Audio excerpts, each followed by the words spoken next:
going to be important for us to focus on taking care of what we can take care of. We know that we want to get 3 points at home, and there have been a couple games in situations where we felt like we could have gotten more out of them, and so we don't want to leave anything left on the table this time around. We know that it's been a challenging season to date with a lot of games and a lot of obstacles, but at the same time, we don't want to continue to think about that. We have a lot of room to build into and to be right where we want to be towards the midway point and beyond.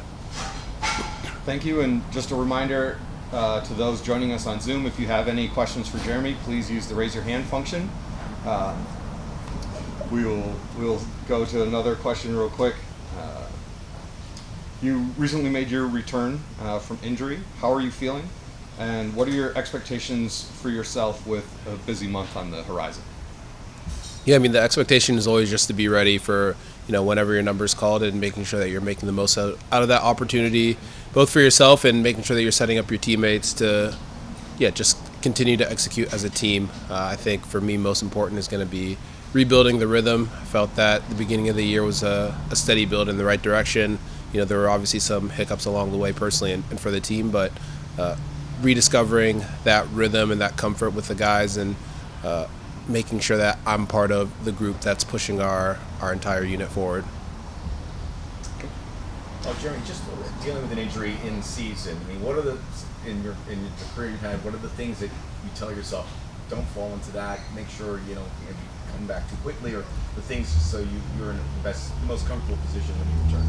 I think the biggest challenge that anyone has when they're injured is the fear of missing out, missing out on the opportunities to play, the big games that we had while I was missing, and the camaraderie that the group is building, which always pays off at the end of the season when things are tough and you got to find a way to extend your season. So missing out, 4 weeks for me was challenging, but at the same time, it's a very warm and open group, and I knew that if I did my work to make sure that I was healthy, that they'll be ready to welcome me back. And so now it's just working together to continue to maximize our individual skill sets as we go into a more busy period and hopefully come out in the place that we want to be.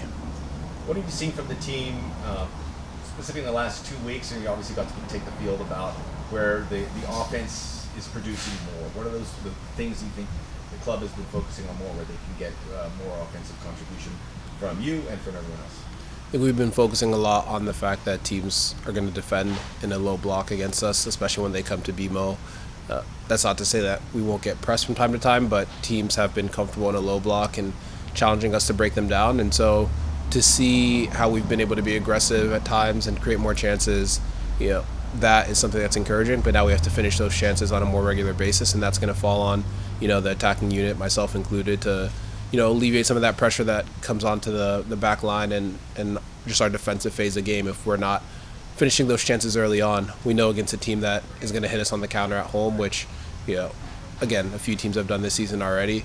If they do get ahead of us, then it's a chasing game, and then we start to open ourselves up and we give them more opportunities and belief. So that's really what I'm looking at and reflecting upon. What was your perspective on the Denny equalizer? Because it looks like you got detached and screaming for it, but then he was able to bury it. But how did you see that develop and Denny's finish? I mean, when I'm chasing a play as a striker, I'm always looking for where the open space is going to end up being. I don't want to crowd my guy going 1v1 first of all, so I'll never run towards him unless at the very end he just really needs someone to just be there in a kind of trailing role. And then I'm always looking at where the opposite winger is going as well. And so I think I saw Nate sprinting, trying to get even with the last line to try and get an early cross.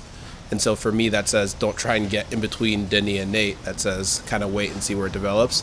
I felt like I was in a good position to get a cutback if he needed me.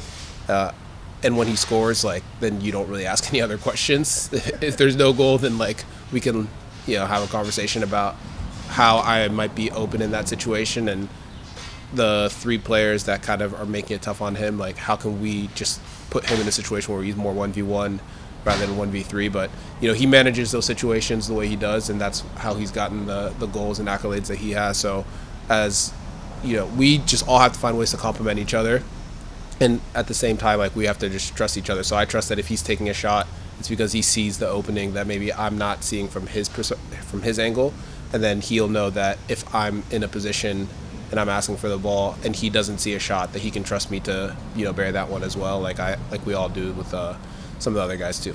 That's interesting. The cataloging of what's happening, though. Thanks for sharing that. There's a lot happening, Yeah. and that's why you can never, like, it's really easy to watch on TV and say, he should do X or he should do Y, but the reality is when you're flying, in his case, at the speed he is, head down, dribbling past one guy, dribbling past another guy, like, it's just too much going on to expect someone to see the full picture. So as long as they see the picture that gets the most out of the situation for the team, then that's what's most important.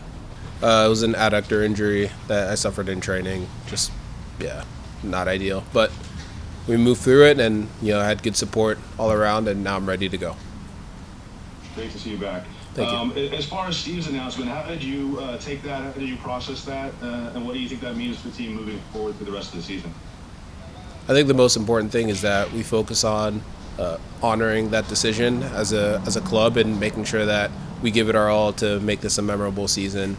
I know that there are guys who have been here for much longer than I have, and I can see those relationships and how they've developed, and the successes and the lows, and how that's really formed a core unit that trusts each other. And for me, as one of the newer guys, it's trying to find my place in that balance and making sure that I keep the boat going in the right direction. For me, the announcement should give us motivation to end a story on the right note.